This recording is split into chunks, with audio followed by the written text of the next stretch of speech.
Guna mensukseskan proses percepatan vaksinasi bagi lansia, pemerintah kota bersama dengan Dinas Kesehatan Kota Tangerang melakukan layanan vaksinasi jemput bola bagi lansia. Hal ini dilakukan untuk memudahkan lansia yang sudah kesulitan untuk bermobilitas agar bisa mendapatkan vaksinasi COVID-19.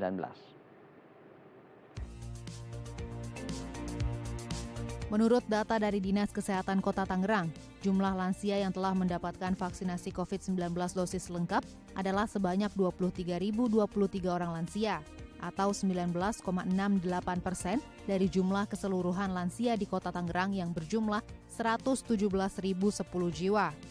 Oleh karena itu, untuk mempercepat serta mempermudah vaksinasi bagi lansia, pemerintah Kota Tangerang melalui Dinas Kesehatan menghadirkan layanan vaksinasi dengan metode jemput bola atau mendatangi langsung rumah warga. Melalui layanan ini, petugas kesehatan dari beberapa kecamatan melakukan kunjungan langsung ke rumah yang dihuni oleh lansia sesuai data yang diperoleh dari RW setempat. Melalui layanan ini, lansia yang sudah terdata untuk menerima vaksinasi tidak perlu lagi datang ke puskesmas dan hanya perlu menunggu para vaksinator mengunjungi rumah mereka. Baik, untuk membahas lebih lanjut seperti apa pelaksanaan vaksin jemput bola untuk lansia ini dan seberapa efektif metode ini diterapkan, kita akan berbincang bersama Dr. Rizky Yadiarti selaku Kepala Puskesmas Cipondo. Selamat pagi, Dr. Rika. Selamat pagi juga dengan Mas Imam ya? Iya, betul. Dok, boleh cerita sedikit bagaimana kondisi teman-teman lansia di sana sehingga akhirnya pemerintah kota dan juga dinas tempat memutuskan untuk berkunjung door to door ke rumah masing-masing agar bisa didistribusikan vaksin untuk mereka, Dok. Oh ya, baik. Jadi memang kami di Kota Tangerang sejak bulan Maret sudah melaksanakan vaksinasi untuk lansia di tempat-tempat yang sudah ditentukan di setiap puskesmas. Kami ada 13 kecamatan di Kota Tangerang. Seluruh puskesmas, 38 puskesmas melakukan pelaksanaan vaksinasi lansia.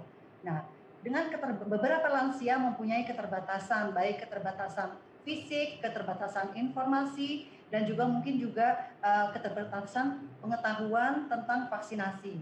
Oleh sebab itu, selain kami melakukan di tempat-tempat puskesmas ataupun di tempat-tempat yang sudah ditentukan yang di setiap puskesmas, kami juga turun ke lapangan untuk melakukan vaksinasi jemput bola. Kami mendekati sasaran, yaitu mendekati lansia melalui posbindu lansia dan melalui kader lansia untuk bisa langsung ke wilayah lansia yang mempunyai keterbatasan atau tidak bisa datang ke puskesmas untuk melakukan vaksinasi COVID-19 ini.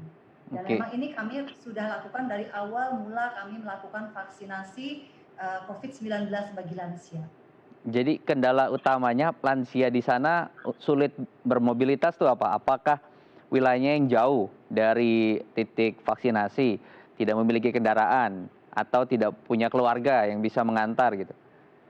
Ya, mungkin itu salah satunya. Kalau dari transportasi tidak ya, kami kebetulan di wilayah kota sehingga mungkin aksesnya gampang, mudah, tetapi mungkin ada beberapa lansia yang mungkin tidak ada yang mengantar, kemudian dia harus menjaga cucunya, kemudian juga mungkin dia takut untuk bepergian sendiri, misalnya dia mempunyai penyakit penyerta seperti pasca stroke, mungkin juga pasca operasi atau juga mungkin hipertensi atau penyakit gula, sehingga takut untuk datang. Padahal mungkin terkontrol sebetulnya. Nah, jadi kami mendatangi lansia-lansia yang belum tercakup semuanya, karena kami di sini ada sasarannya sekitar lansia itu 2.496.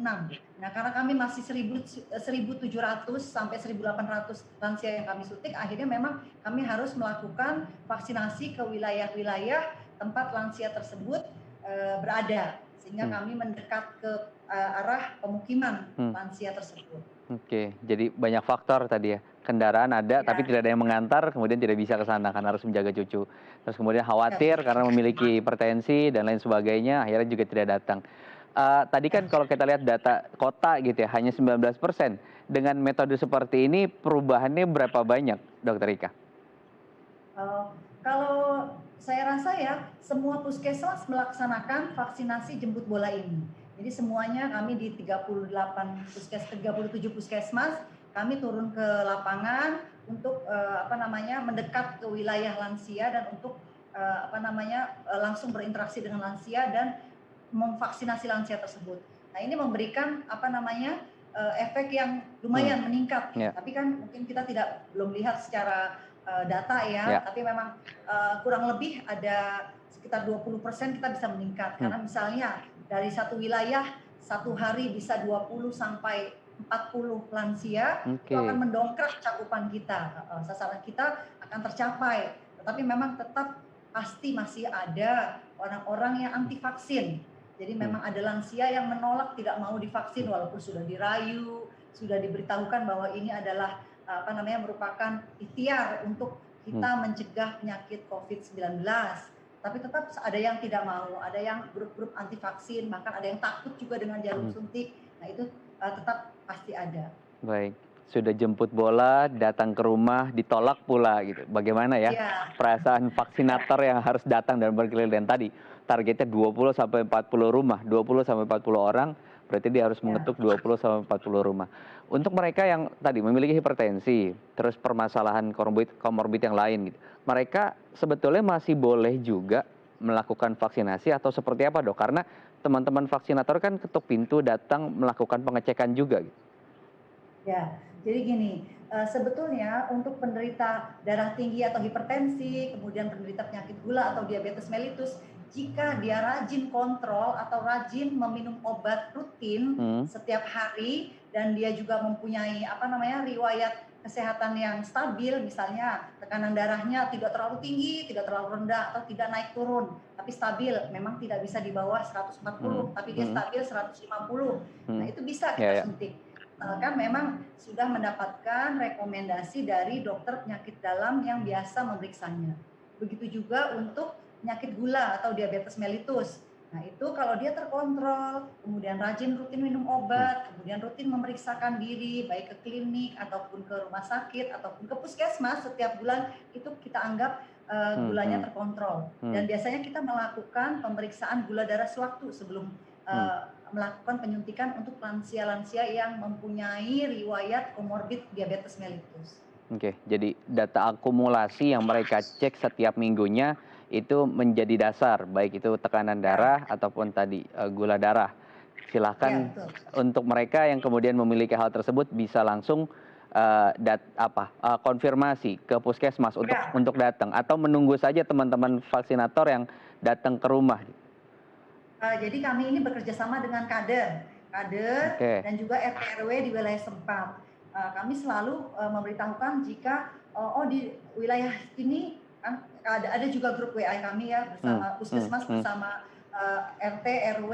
Jadi kita ada 3 kelurahan wilayah kita di Cipondo ini, ada Kelurahan Cipondo, Cipondo Makmur dan Kenanga. Dengan jumlah RW di Cipondo ada 12, di Cipondo Makmur ada 12 dan di Kenanga ada 6. Itu kita punya grup.